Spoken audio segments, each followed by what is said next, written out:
Hello everyone, welcome to Martiniere Career Fair 2023. Today we'll be discussing the technical details of a career in economics. The advent of 21st century marked an era of accelerated progress, and economics as a career field has seen an uproar, providing immense opportunities to individuals who are passionate about this subject. The study of economics helps people understand the world around them. It enables people to understand people, businesses, markets, governments, and therefore better respond to the threats and opportunities that emerge when things change. Economics at its core is the study of how to evaluate alternatives and make better choices. Every day people make choices that affect their lives in big or small ways. When making a decision, people tend to choose the option that makes the best use of their resources in order to achieve the best possible outcome. That is what economics is all about. You are employing economics when you ask questions such as, should I do homework tonight or watch a movie? Should I make coffee at home or buy it at a coffee shop? Should I go to university right after graduation or get a job? To name a few.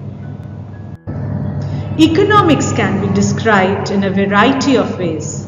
As a subject, it studies about scarcity and how people make decisions. It is a branch of social sciences that focuses on the production, consumption, and transfer of wealth. We break down the subject into two classes, macroeconomics and microeconomics.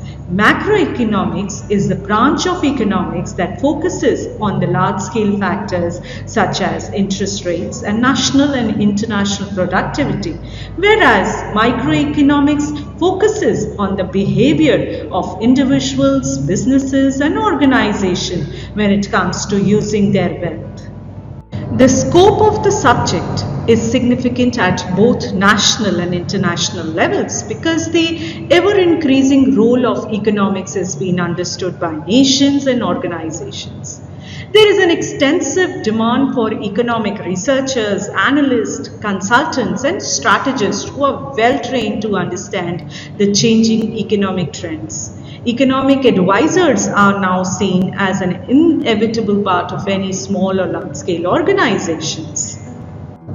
According to John Robinson, the purpose of studying economics is not to acquire a set of ready-made answers to economic questions, but to learn how to avoid being deceived by economists. By studying this subject, you can gain a deeper understanding of how the world works and why certain events occur. It is a versatile field that can lead to a wide range of career opportunities. It provides individuals with the tools and analytical skills to make informed decisions about personal and professional matters. By studying economics, individuals can gain a better understanding of how policies and decisions affect society as a whole.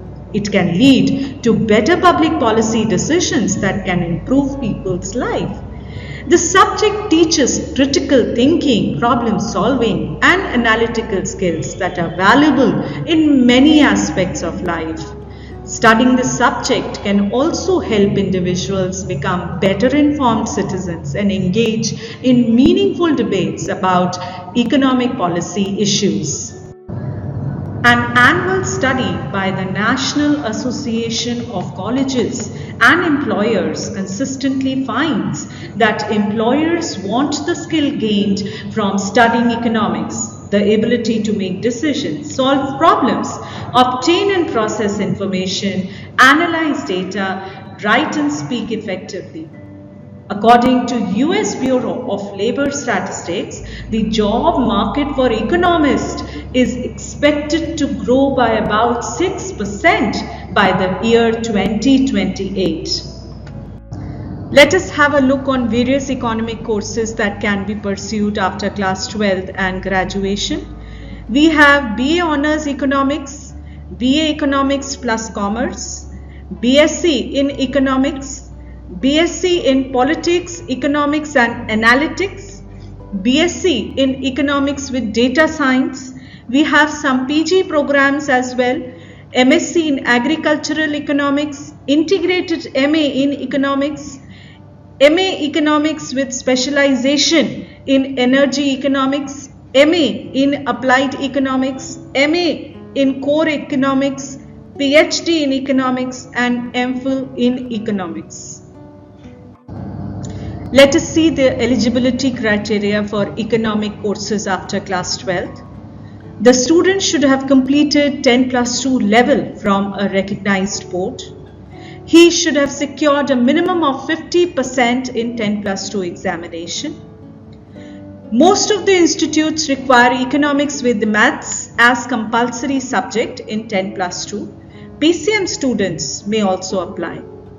Some colleges would prefer students who cleared their qualifying exam with economics as one of the major subjects. Admission is based on merit or entrance test, which varies from institute to institute. Course coverage for the courses mentioned in the last slide are as follows: Microeconomic methods and principles, Microeconomic tools and theories, Indian economy, International economics, Economic history, Public finance, Money banking, insurance, research methods, economic growth models, financial systems, to name a few. Let us see the job profiles which are in high demand in this era.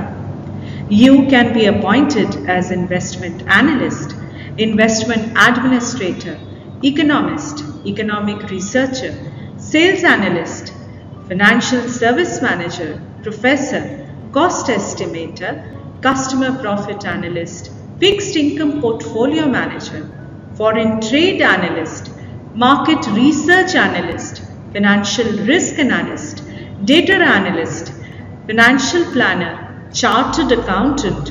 So you have a wide range of options.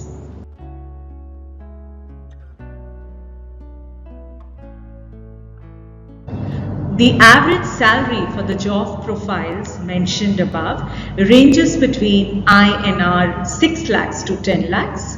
It also depends on the type of job you select and also whether it belongs to the private or the government sector. Required skills to pursue career in economics are proficiency in mathematical knowledge. You should always remain aware of current affairs and you have to understand the implications analytically. You should be research minded and should possess the ability to research every aspect of the economy. You have to think logically in various scenarios. You should have better communication skills and public speaking skills to explain the complicated economic analysis to the general public who do not know economics. Let us have a look on the top universities and colleges of India where you can pursue courses in economics.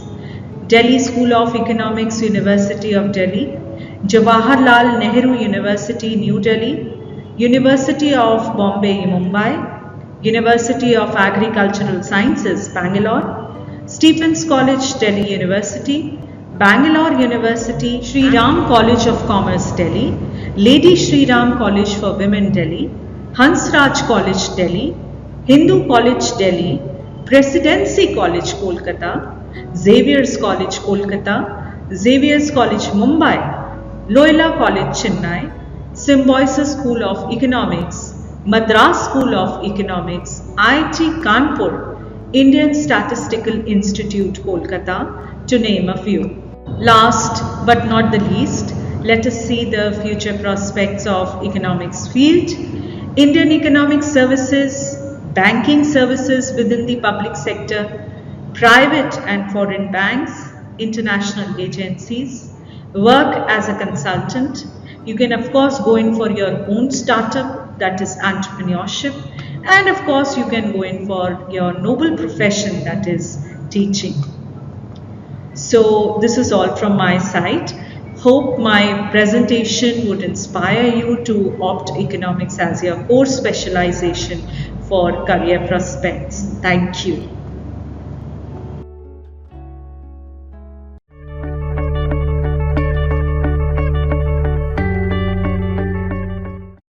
Greetings everyone. Welcome to the season 3 of Martiniere Career Guidance Cell. With us today, we have an eminent personality in the field of economics, Mr. Pranjal Pathak. Mr. Pranjal Pathak is a graduate from the Indian Institute of Technology in Kanpur and has a Masters of Science from the Case Western Reserve University in Cleveland, USA. He is also an alumnus of the Indian School of Business, ISB, Hyderabad. He has worked and studied in technology companies and startups in the US, UK, China, and India, and currently works on the impact of information and technology on the behavior, for which he draws his experience in addressing challenges linked to marketing, communications, leadership, and technology in multiple cultural environments. It is a privilege to have you here with us, sir. Thank you so much. Greetings everyone. Welcome to the season 3 of Martiniere Career Guidance. With us today, we have an eminent personality in the field of economics, Mr. Pranjal Pathak. Thank you so much, sir, for being here with us today. Thank you, Rohan. So the first question that I'd like to ask you is that what led you to pursue a career in economics and what sparked your interest in this field initially? So, Rohan, I started off my education as an engineer, and over a period of time I realized that across multiple disciplines there are certain tools that you pick up in the study of economics that are very useful for making decisions and choices. And as we were discussing earlier, very often we end up into these situations where you have to make trade-offs, right? You have to pick one or the other. And what economics does is it provides us the ability to think through these problems as to how to make sure that you make the best trade-off in these situations.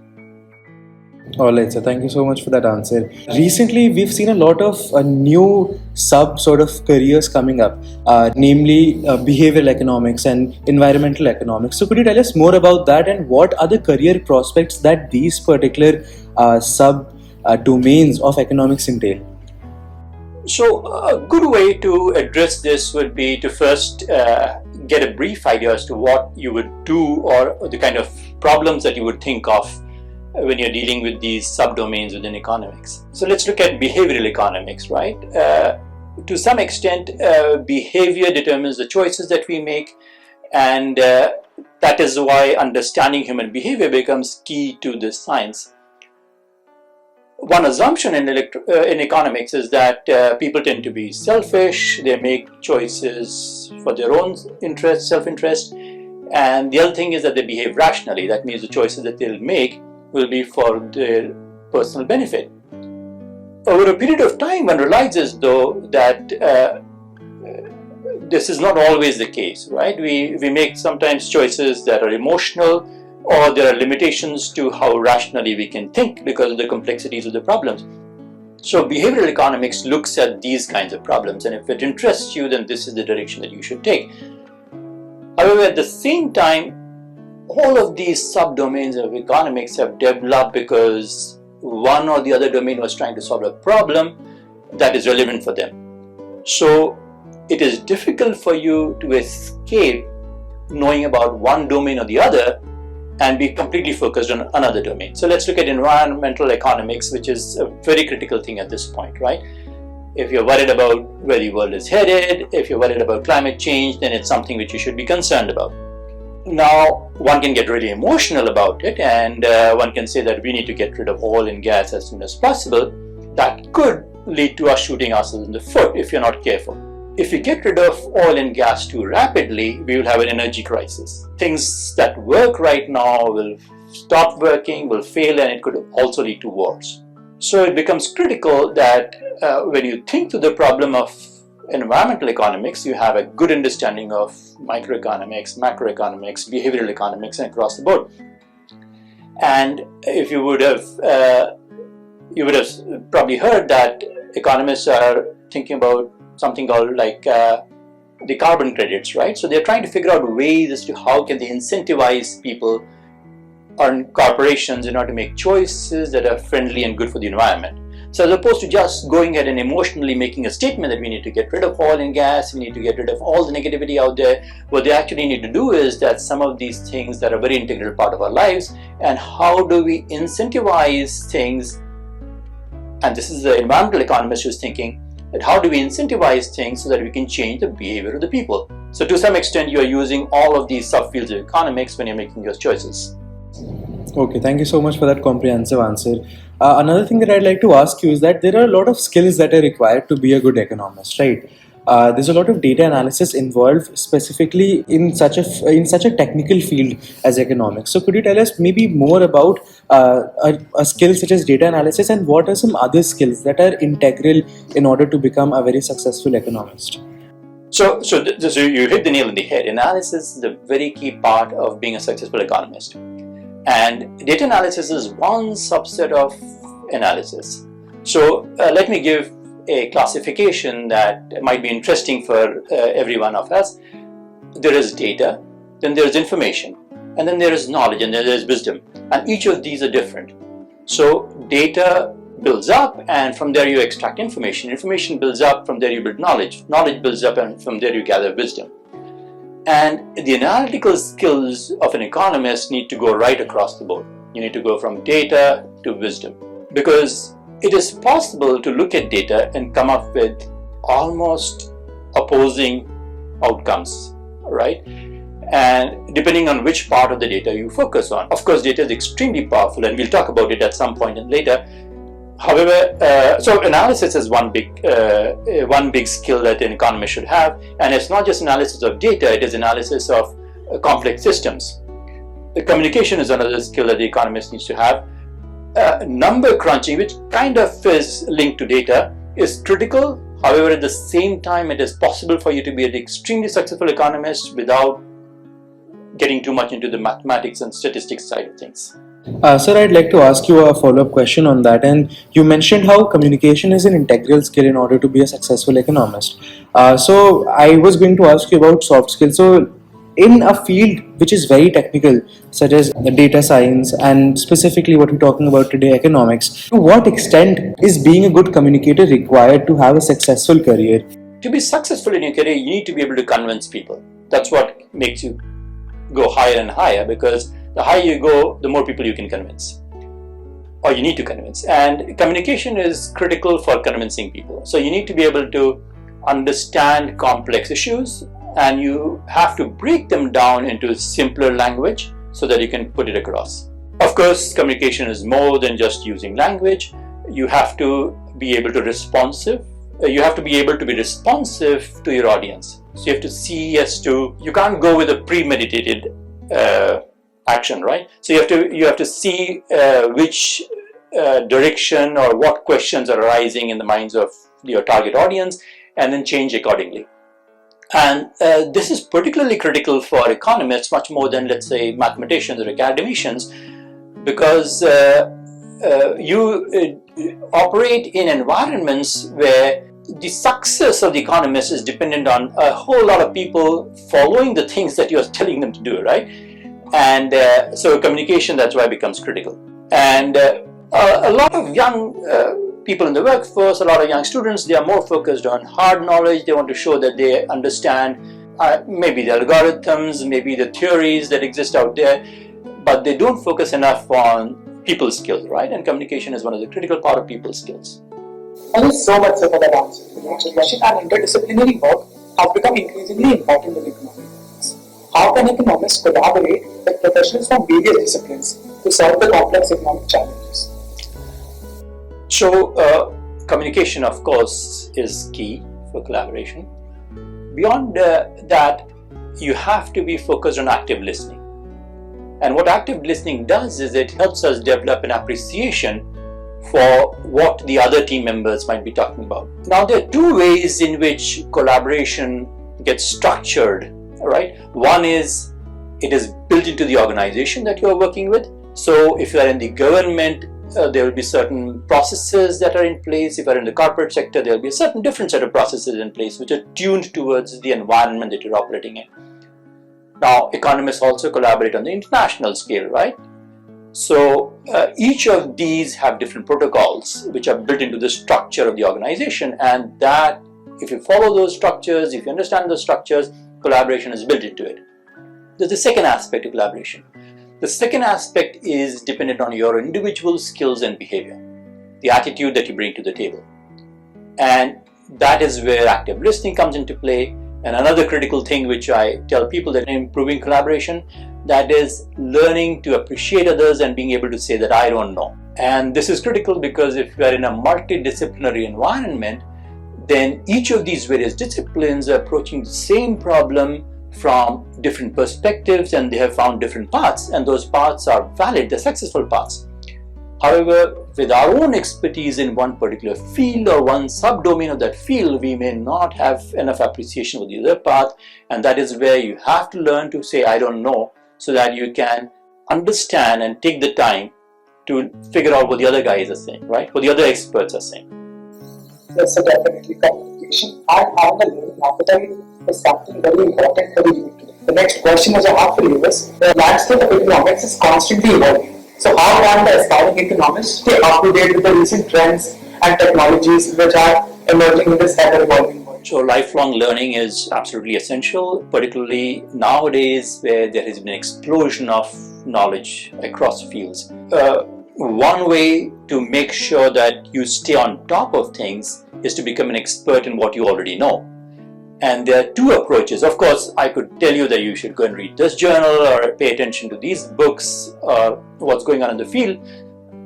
But one way to make sure that you stay on top of things is to know your subject matter so well so that you know what are the challenges in the current subject matter, where do you think the field is potentially going to head, because that's where then you can focus on, and identify what you don't know. Right? So again, this is unrelated to what we were talking about earlier, because earlier we were talking about what you don't know with respect to the other experts, right?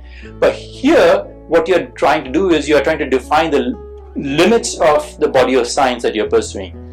And when you know what you don't know, then you know what you need to look out for, because that's where the changes are going to happen. That's where the advances are going to happen. So what's that? The next question which I have for you is, economics offers various career paths, academia, government agencies, private institutions. So how can aspiring economists choose their own niche and make a career for themselves in that particular field? Choosing the niche, it's almost like you need to know a little bit of economics before you can choose your niche, right? Because economics works with trade-offs. But this is advice which kind of can apply to people in other fields as well. In order to figure out as to where you want to head in life, which niche you want to choose, you need to know more about yourself. So you need to find out, are you a people's person? Do you like working with people? Do you like interacting? Do you like communication more than spending time alone trying to figure out complex problems and analysis? Do you like number crunching? Do you like to work in the business environment? Do you like sales and marketing? Do you like to deal with world issues which are dealing with environment, which are dealing with how the interest rates should change in order to figure out how we should supercharge the economy? So once you have a better understanding in terms of what you like and you don't like, then you can find out the direction that you want to take and prepare yourself accordingly. And one advice I can tell you is that when we are young, we may choose a particular direction because that is attractive to us, but as we go along, it is perfectly okay to change your paths. There is a lot of need for multidisciplinary experts at this point, and as you go along in life, if you learn like 3 or 4 different subject matters, that's good for you. So yes, if you are really interested in a particular subdomain, go for it. Otherwise, feel free to experiment around. So the last question that I have for you is, what is one piece of message or advice that you'd like to share to everybody who's watching this particular episode? So now that can get a little tough sometimes, because there's a lot of things that you need to do, right? And it's particularly true in our day and age, because things are changing so rapidly thanks to the technology and thanks to the access to information that we have. It is both a blessing as well as it can be a little bit of a curse, because your minds are getting distracted here and there. But if there's one thing that I have to get you to do, and that would be develop an attitude for lifelong learning. Your learning will not stop at school, it will not stop at graduate school, it will not stop after your training program at the corporate level. What you have to do is you have to develop an attitude where you're constantly learning and it becomes an effortless part of your life. You take every moment of your life as an opportunity where you're not even trying, but learning is happening. And it's happening anyway. But build it into your attitude. Thank you so much for giving up your time and speak. Thank you so much, sir.